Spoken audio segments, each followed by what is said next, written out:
to another episode of You Make the Difference. Wanda Walker. I am the fill-in for Wanda Walker today. I'm hosting the show for the lovely Wanda Walker. We do anything that Wanda asks us to do, so here I am. And we have a special guest today, Branan.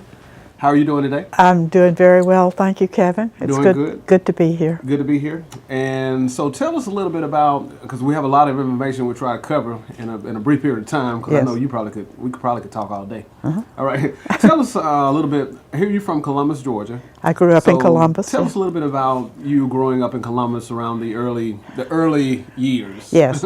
Well, I was born in 1941, and so Columbus and all of Georgia and all the South was very segregated at the time. There were very strict racial rules. The water fountains were marked colored and white.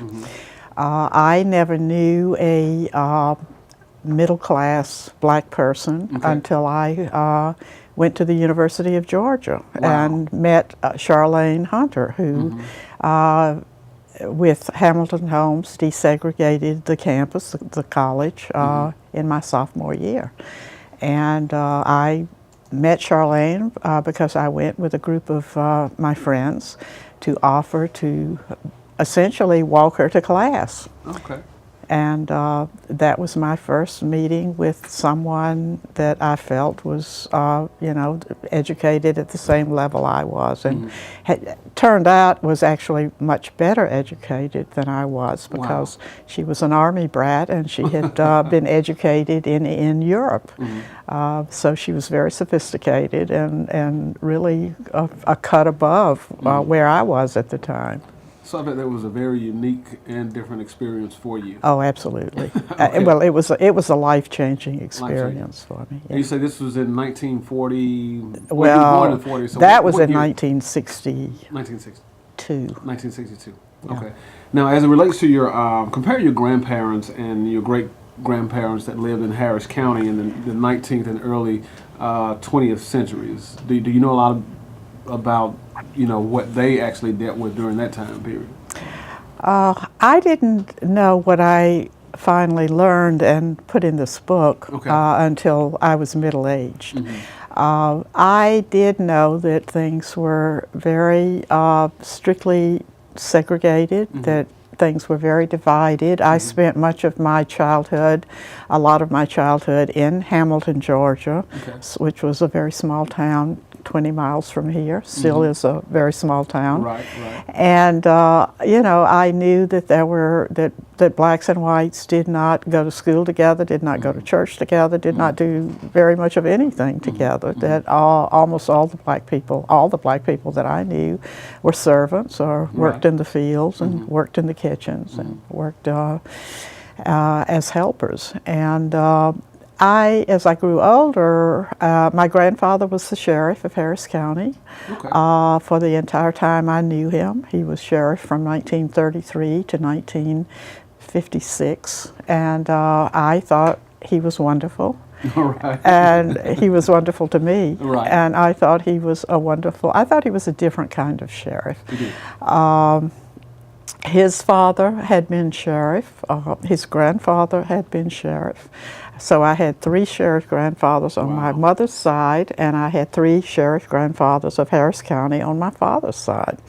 And I had never heard anything negative about any of them until in 1995, in the Library of Congress, I discovered in an Atlanta Journal newspaper that my great-grandfather, who was sheriff in 1912, had allowed, permitted, and perhaps even in some way enabled a lynching. And my dear grandfather, whom I knew, was 21 at the time, and he had been the deputy sheriff to his father. And so he, I'm quite certain, was at the lynching. My grandfather had caught a train on the orders of the mob to get out of town and go to Columbus, so he wasn't physically present.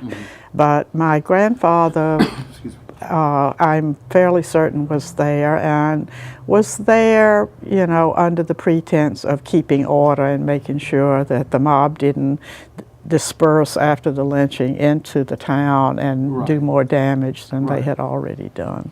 Very interesting. Just on last night, Lieutenant Detmar, the LaGrange police chief, they actually have a ceremony at Warren Temple. I'm sure Right. you may have heard about that. Yes. Apologizing for a lynching that took place some 75 years ago. But you have a book, you were just talking about that, and just to let you see it, it's entitled The Family Tree, and it's by Karen Branan, and it says, A Lynching in Georgia, A Legacy of Secrets, and My Search for the Truth. Tell us a little bit about this book and what made you, or what inspired you to write this book. There were many things. When I entered into middle age, I began to remember little snippets of stories that I heard as a child. I was never told about this lynching in full, but I was given some clues. My father told me when I was about 11 or 12 that my grandfather had been told to catch the train and go to Columbus when a bunch of men wanted to get some people out of the jail. That was pretty much all he said, and my childish mind just didn't know what to do with that. So, Right, you know, I kind of forgot about it. I had always felt that there was more to my family story around race than I had been told, because my mother was very kind of hypersensitive on the subject. So if there was ever a sign of me that I maybe wasn't obeying the racial rules that I was being taught, I was in trouble, and she would get very nervous and very upset. I felt all out of proportion to any reality. The thing that I think really pushed me, Kevin, into investigating my family's story was that in 1986, my son and his African-American girlfriend, who lived in we all lived in Minneapolis, they were still in high school. She got pregnant, and I was to become the grandmother of a racially mixed child. And I had been working on race relations most of my life, so this should not have come as much of a shock to me. I mean, they were too young, and they didn't seem to have a great relationship, so that would have bothered me. Right. But my fear went much deeper than all of that, and I began to have nightmares, and I was terribly concerned for their well-being. And none of this really made any sense in 1986 in Minneapolis, Minnesota. But I did still have relatives in Georgia, my mother, her sisters, who were alive and who I felt might disown my son especially, because they were still very racist. Right. But still, even given all that, I was out of joint more than I should have been. And I began remembering some of the stories I had been told as a child. And I began to kind of write some fiction about some of these stories. And at a certain point, I had this vision of a black woman who was kind of a ghost. It was not a real person. It was a vision that came into my bedroom. I was living in Washington, D.C. at the time. My granddaughter was about 5 or 6. I had been keeping her a secret from most of my Georgia family. Right. And this woman said to me without words, "Go home, find out what happened." In other words, do what you do best. I was an investigative reporter. I had been telling everybody else's family secrets for years. I had been telling government secrets for years. So I had the skills and the tools to go back. You know, I didn't have to write this as fiction. I could write this as nonfiction. Right. Though I had no idea at the time what it was, what happened was. So bit by bit, slowly, and it took a long time. It really took me 20 years to finally publish this book. 20 years. 20 years to finally publish this book, because a lot of this stuff was swept under the carpet. It wasn't easy to get all the details.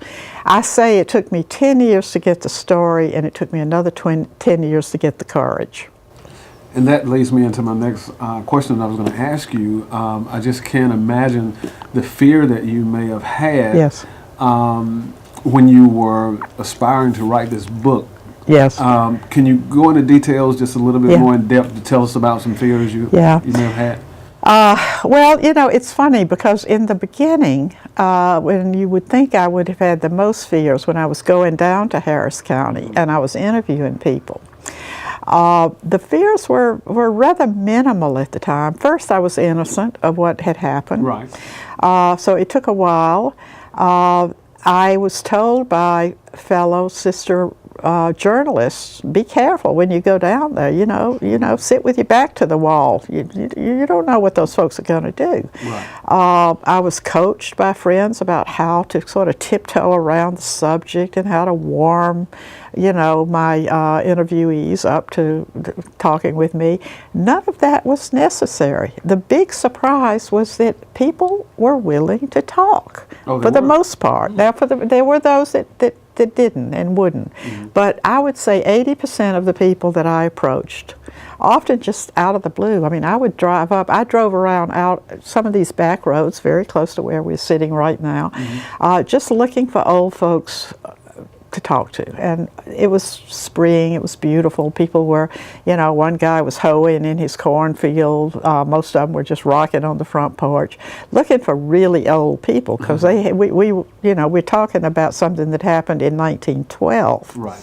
And so I found my old people, and, I would walk up and sort of try to, and right away they would know. I would say, I'm Sheriff Hadley's granddaughter, and they all knew, oh, Sheriff Hadley, you're his. Said, well, then that means which one of the daughters are you, the daughter of? I mean, they all knew. And often they would say, yes, you're my cousin.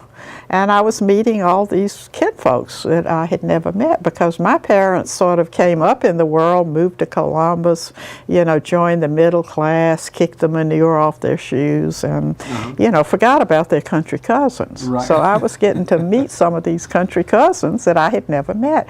And they were quite wonderful and quite forthcoming. They just had not put on a lot of the airs that meant, we've got to forget about this ugly past. And were quite willing, almost kind of eager, to tell me some of these things. And I'm talking about black people and white people. They didn't necessarily have the same stories, but they had all been told things. So it was a lot easier to get information. My fears, of course, the more information I got, the more fearful I became about. At first, it wasn't about a book. I mean, it was sort of like, I just need this for my own therapy. I need this for this granddaughter of mine. I need to know why I am. Over time, what I discovered was that it was a story of rejected black children. At so many levels. It was a story of not just rejected, but in one case, murdered, because one of the 4 people that was lynched in January 1912 in Hamilton, the youngest man, Johnny Moore, was a member of my family from slavery days.